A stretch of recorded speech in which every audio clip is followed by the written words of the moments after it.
Kalau saya ngebahasain gini, sholat itu membuat kita dapat banyak keajaiban dari Allah, kemuliaan akhlak buat kita dapat banyak keajaiban dari manusia.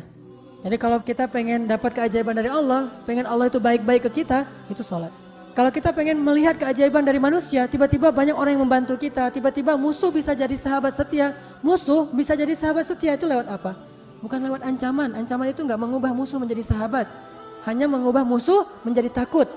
Tetapi kalau akhlak yang mulia, jangankan teman, musuh aja bisa jadi orang yang paling setia kepada kita.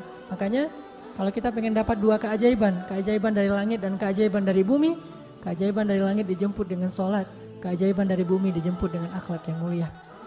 Jaga akhlak kita, dan salah satu akhlak mulia yang paling luar biasa, puncak dari semua akhlak mulia itu adalah sabar. Sabar, belajar sabar menghadapi perangai manusia, belajar sabar menghadapi berbagai macam model manusia, belajar sabar terhadap gangguan orang lain. Apa kata Nabi?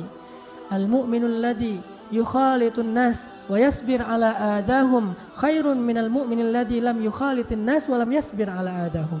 Mukmin yang bergaul dengan banyak orang lalu bersabar atas gangguan mereka itu lebih baik daripada mukmin yang gak mau bergaul dan gak sabar dengan gangguan manusia. Sabar dengan gangguan banyak orang.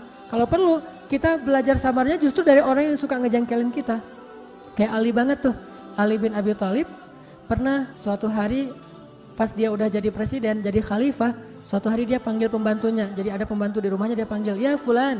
Ini panggilan untuk orang yang tidak disebutkan namanya. Ya fulan, gak ada suara. Ya fulan dipanggil sama Ali, gak ada suara. Dicari-cari, ternyata dia lagi di kamarnya, lagi berbaring sambil mengangkat kedua kakinya. Jadi kayak orang bersiul gitu, santai di kamarnya. Padahal Ali dari tadi manggil-manggil. Kata Ali, ya fulan kamu gak dengar suara saya memanggil? Dengar kata dia. Terus kenapa kamu gak menjawab? Sengaja, pengen tahu, marah gak gitu? Coba lihat pembantu kayak gitu tuh. Ada tuh gak pembantu kayak gitu? Pasti bakalan dikurangin gajinya atau langsung silakan kamu pulang ke kampung kan gitu kan? Ini pembantu kayak gitu banget, sama bukan sama tuan biasa, sama khalifah presiden, bayangin.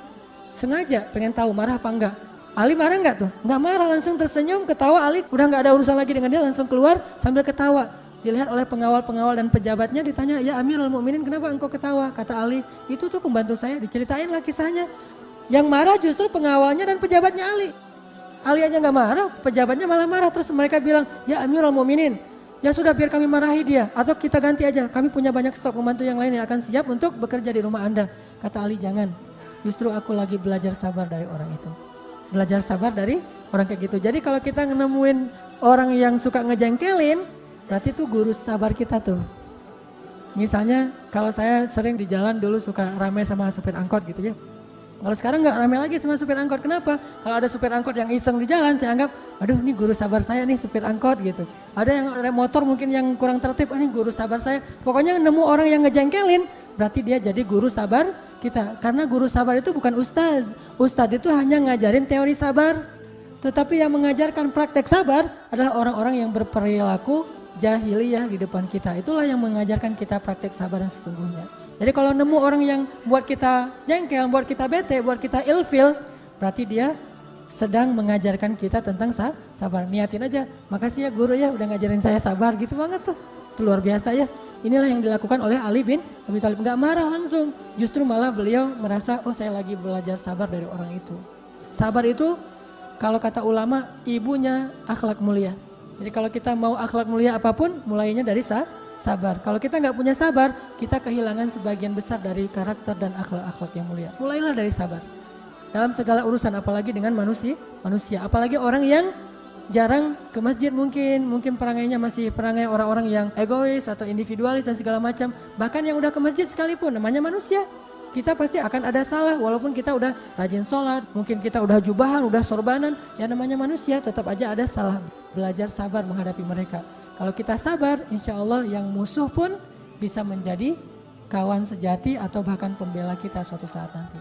Ini nih yang dimiliki oleh para sahabat, dilatih 13 tahun di Mekah, sabar banget. Sehingga akhirnya apa? Ikrimah, anaknya Abu Jahal yang dulunya menyiksa Bilal, ternyata suatu saat menjadi salah satu pembela kaum muslimin. Yang dulunya menyakiti para sahabat 13 tahun di Mekah, suatu saat nanti mereka lah yang membela para sahabat di Madinah. Jadi kesabaran itu adalah cara bagi Allah untuk menolong kita. Makanya disebutkan di sini wasta'inu bis sabri wassalah. Akhlaknya adalah sabar, ibadahnya adalah sholat. Coba fokus dua itu aja.